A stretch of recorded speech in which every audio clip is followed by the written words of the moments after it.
Hello everyone, my name is Overgaming3 being here to do some more Let's Play Xenoblade Chronicles, and this time, believe it or not, we're finally fucking live! Hallelujah, wouldn't you say? This is Oliver's not fucking up the episode. I wish. It probably will still happen. Anyway, today we are starting off with a very interesting predicament as we are in the cleansing spring, and we shall talk to Kuta as our first mission. By the way, last episode, it was terrible. That was a 2.5-hour episode. That was bad. Indeed, bad news, so bad, very terrible, the worst. Let's start this up. This is the biggest crisis encountering career of Kuta. Precious cargo of Kuta has been stolen. Oh no, whatever are we to do? And the only clue Kuta have about perpetrator is that it's some kind of huge thing. Kuta never get cargo back with only to get to go on. Though if it's actually so huge, Kuta might not be able to do much even if he knew. Still, all of it 100% bad news, crisis, disaster. A friend was paying attention to awful tale of Kuta, yes? In that case, friend is fated to help Kuta out. Also, a friend would be huge jerk to hear all that and just leave.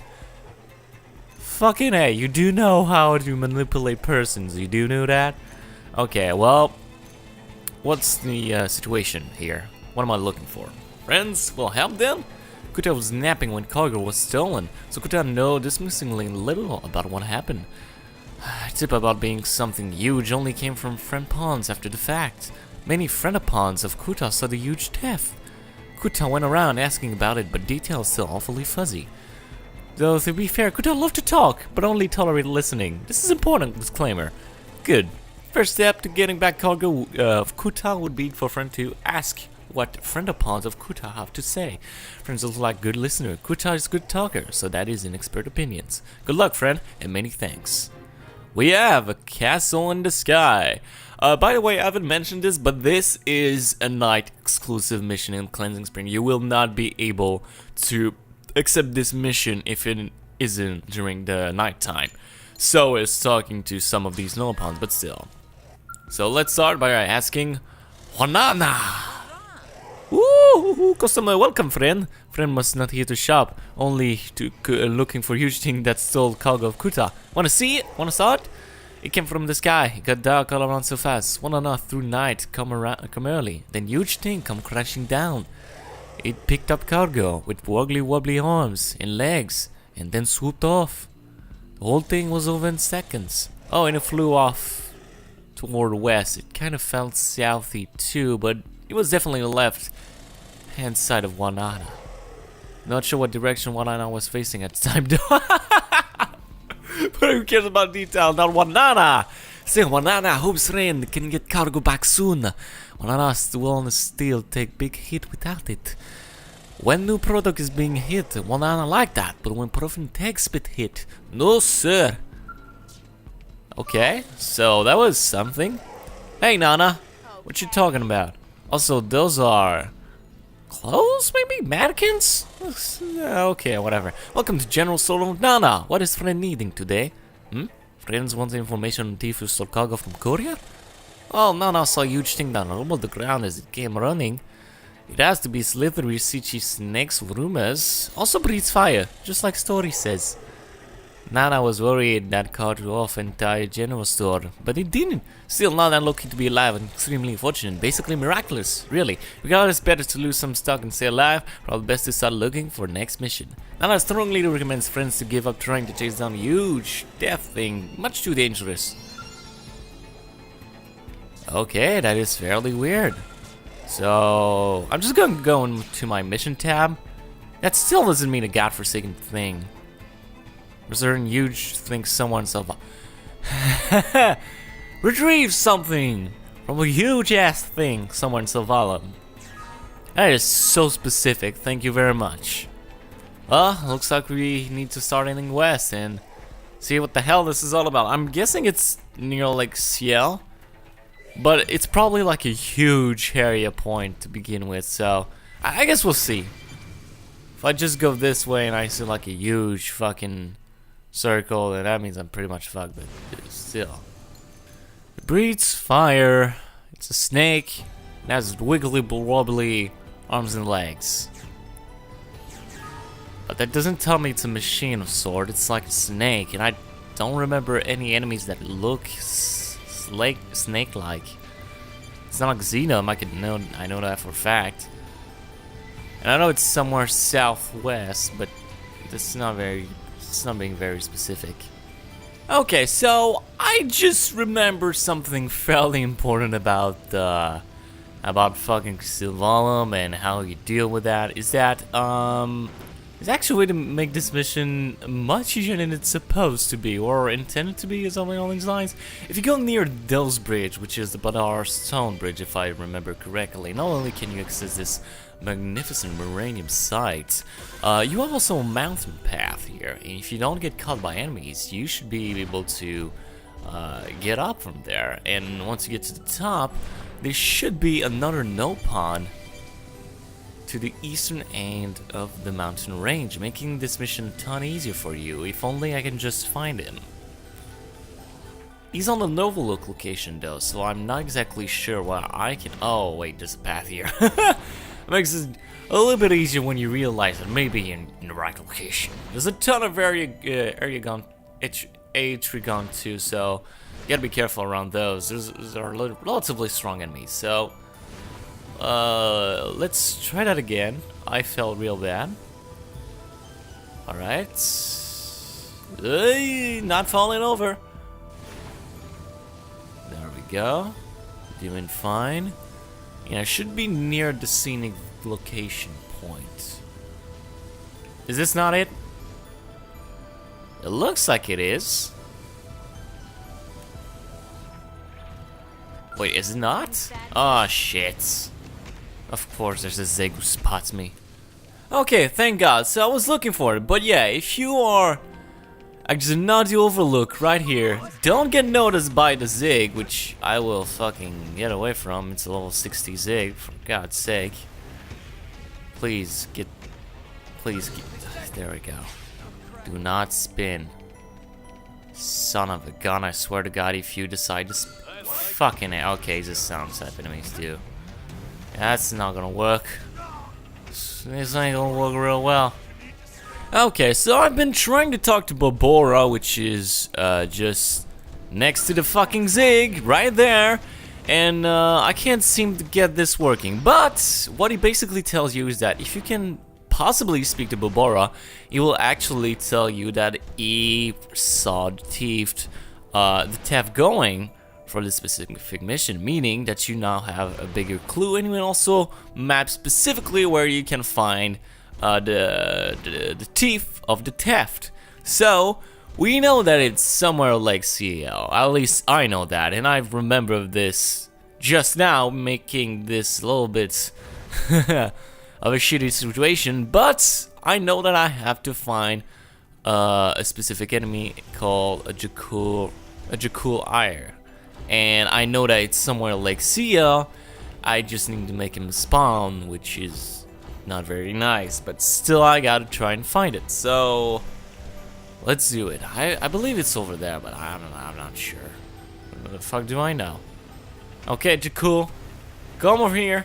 I'm gonna range your ass real good. Okay, there we go. Once you get to this specific location with the flower, which is clearly a mortal, you will be thrust into the battle with the Jakul Ire, which I believe is the enemy we need to go for, but I'm not exactly sure. It doesn't tell me it's a mission type base of enemy, so I'm not exactly sure if it's the enemy that we're looking for, but it's exactly what we're supposed to be fighting, so I don't know. This seems interesting to say the least. Anyway, let's just try to fight this guy. It's level 32. I'm in a scale. I fought level 38 enemies in that, so I should have no trouble dealing with that Jakul.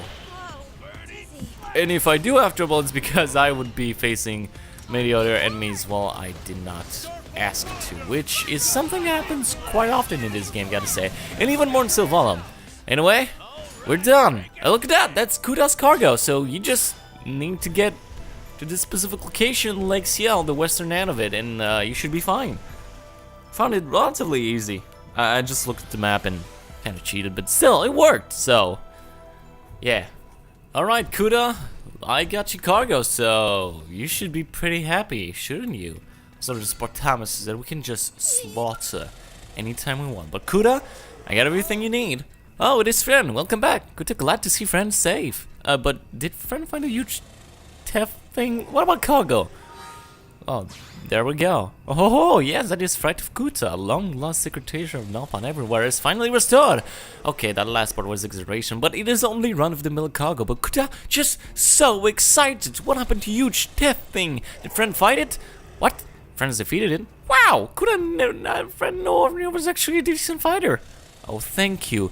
Thank you very much, would you? It seems Kuta was lucky to ask friend for help. That kind of luck, crucial skill for merchants. And now reputation of Kuta never missing delivery lives on. Kuta can return to work with head held high. Friend is real lifesaver or job saver, at least. Kuta is sure is great things await friend down the line, but Kuta, I have no idea what, so best keep that best to keep it vague. Now, Kuta have big or small careers. Kuta get cargo where it is going. Happy business to us both. Mission complete. Castle in the sky. Results: you've obtained eyewitnesses report, tracked down the theft, and returned the cargo. Kuta was delighted.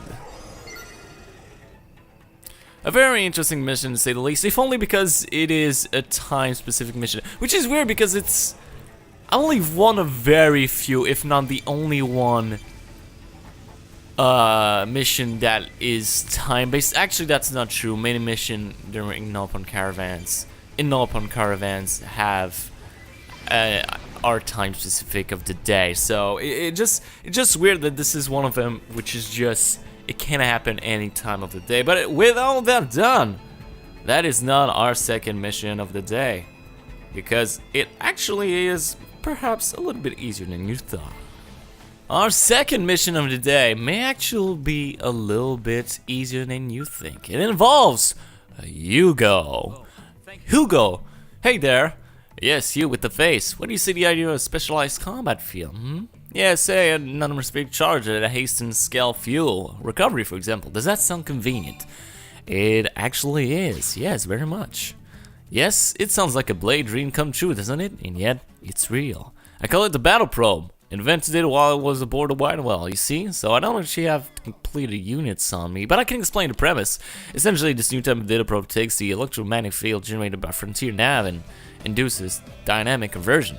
The resulting charge infuses the area around the probe, producing one of many potential type of stabilized combat field. I'm sure you want to see it in action, right? Probably can't wait to get your little blades on it. I'm telling you, once these things take off with the blades, it will revolutionize frontline combat. Yeah, I'm impressed. No doubt you are. In that case, I'd like to ask you for a favor. My design calls for a large quantity of uranium. I've been running in the city, bigging every factory and lab, scrambling for the stuff, and no one can see past the grade to the genius of my idea. Sum me up. How can you overlook a game changer like this just to produce more of the same boring dreck? Anyway, this is where you come in. I need you to secure me 10,000 units of uranium. Your rewards will be a shiny new battle probe, a bargain and a half, and if I do say so myself. Well, all we gotta do is give him 10,000 units of uranium. So let's just do that. Come on, the battle probe is aching to be born straining. It's pushing forth, and well, end of the metaphor. It's coming out to Virginia. You know, that's how my mom says things. Well, honey, you came out of Virginia. At 6-year-old, that was a hell of a night afterwards. I went to bed. It was not a good day at school the day after. It's done. It's finally done. Presenting the first of hopefully many different kinds of battle probes. The fuel recovery probe. Set this baby at the Frontier Nav data probe site in any scale part in the whole region will recover fuel at an accelerated rate. Go on, take it. It's yours. Just promise to get out there and show the world my inventions are more useful than any weapons those arm manufacturers crank out. Oh, and protect the welfare of the New LA citizens as well. I guess that's important. You're a citizen of New LA. If you are in trouble, I'd rescue you in a beat. You give Hugo the uranium, allowing you to build the fuel recovery probe design with onboard the Whitewell. Meanwhile, I have some kind of battle probes to prototype. In fact, I got a whole stack of designs just waiting to my Eureka touch. Come back to see me again, alright? I can see my blades design implemented without the helps from blades like you. And that was it. That was the mission. That's it. There's nothing else to it. Ain't that fucking easy? Seriously, that was a pathetic mission. It took no time at all, which is why I kept it as a sideline. I guess I should have done that last episode, but I guess I'm too much of a pussy for that. By the way, this guy just needs Miranium. I'm just giving it to him. I want to do the other mission and just come right to him because I didn't know the specifics of how many Miranium Hyuga wanted. See, I got this series all planned out, buddy. But, as unfortunate as it might be, that's almost the end of our episode today. Yeah, wouldn't you think? Meaning that we're up. Come on, say it with me. Come on, just bloody say it with me. You're going for our tyrant of the day! Our tyrant of the day is maybe a weird one, but a necessary one to say the least. In Noctilum, a region that we have not been to for quite a long time, Everham Falls, right next to this specific data probe, what am I saying, but probe location! Basically, when you find little violet vortexes, look at that, they're so fucking cute! Oh my god, if you find those little violet vortexes on the first ledge of Everham Falls, just drop down and you will find Schneider the Cliff Percher. Now, believe it or not, this may have been something that I should have taken care of quite a while ago, but Schneider Cliff Percher, honestly, it's so hard to find this tyrant as it is that just finding it is a miracle on its own your first time through, even in Noctilum. So even though I've missed it completely, it just goes to show that nobody actually goes for this thing, and it has to specifically hunt it just to get it down. As a tyrant, it doesn't do really much, and its stats are very poor, and like I said, it's so hard to find to begin with. No one drops on Everham Falls on this tiny ledge, that it's most likely a tyrant that you hunt rather than anything else. So, pretty fucking easy kill. That was disappointing, but you gotta deal with it. Our second tyrant of the day is a Falcon the Vibrant. Now this is a much more interesting tyrant. It's east of the Middle Lodge Flow, and it spawns right underneath the northernmost bridge. It's actually a very interesting placing tyrant, and I do believe that this is one of location that can be a lot more intriguing to fight tyrant to begin with. Now we went from a level 10 enemy to a level 31, and there's a good reason for that.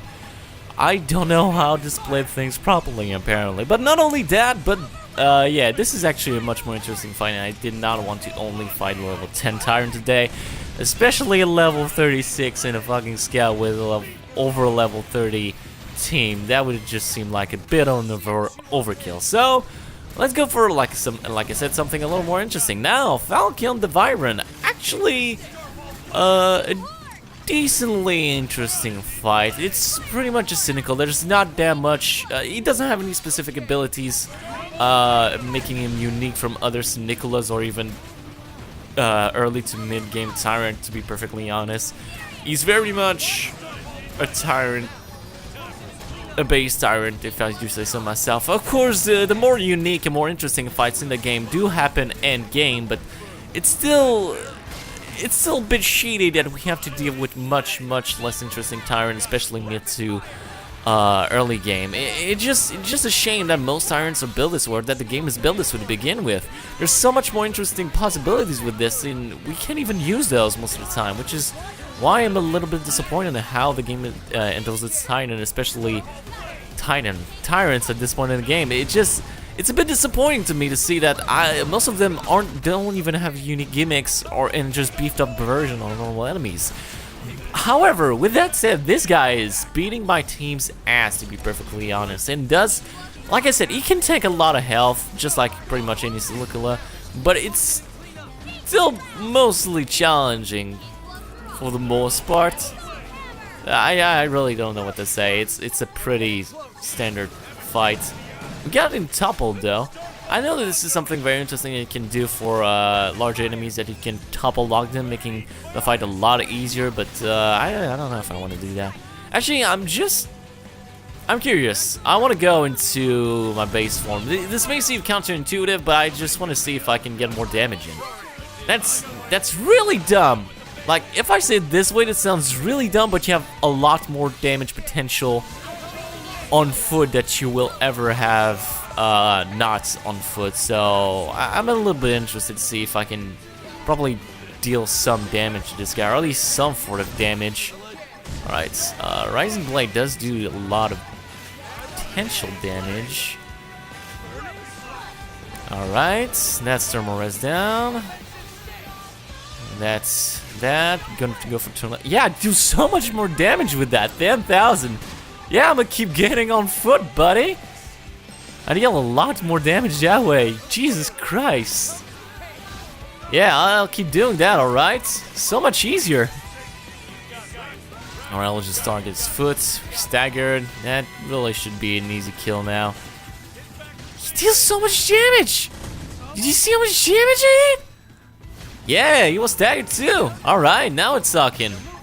Okay, I still don't have the backs. I can go to overdrive time. Yes. Okay, now it's sucking. Ultra Slash. Magnum Edge. Burning Slash. Gonna go for Rising Blade. Then we're gonna go straight into Tornado.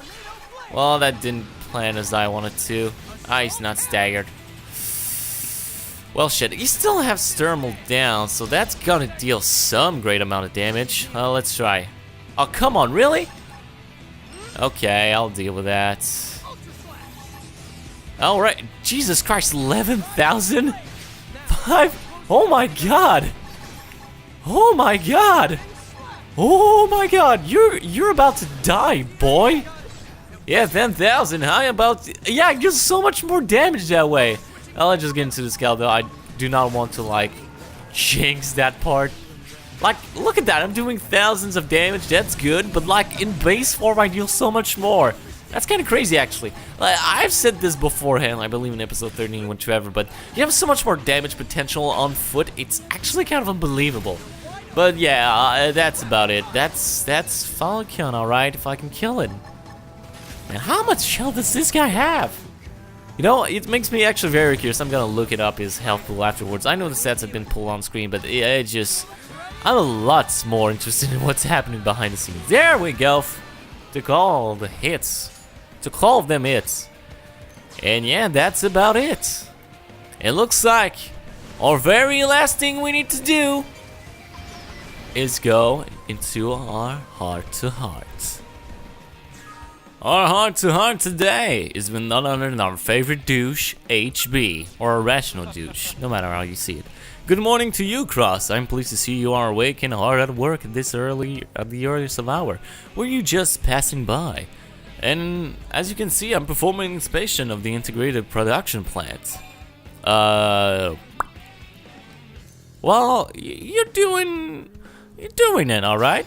Surely, your power of perception places you among the Blade's elites. I heard that since the Xenoform arrived here in New LA, the integrated production plant has been running at full capacity day and night. And so trouble were to occur here, it would be a serious backset for Blade, the citizen of New LA and Xenoforms alike. It's when you're at abuses that you most likely miss the early signs of trouble, so I figured the plant could benefit from a third-party inspection. And that what brings me here today. Well... Okay, I'm disconnected for... Great. Is there anything I can do to help? You know, whatever. I'm grateful for your offer. However, your assistance is not needed at this time. For this inspection, it isn't a waste of my time, considerable talents. The plant is well run, and the staff most pressing problems that observed 2,000% increase in pizza requests. Yep. And by the deprioritization, lower demand items, the staff has managed to increase their pizza production without significant disruption. Now, if you excuse me, I need to find my reports to HQ. I'm pleased to see you faring well, but do not like the complexity of beyond doing. I hope we can work together again soon. HB, a thoughtful man. Well, that was about it. I'd say that was pretty interesting with all things considered. And that we're gonna end it here. Thank you everyone for watching. My name is Oliver Gamer 3, and I'll see you all next time.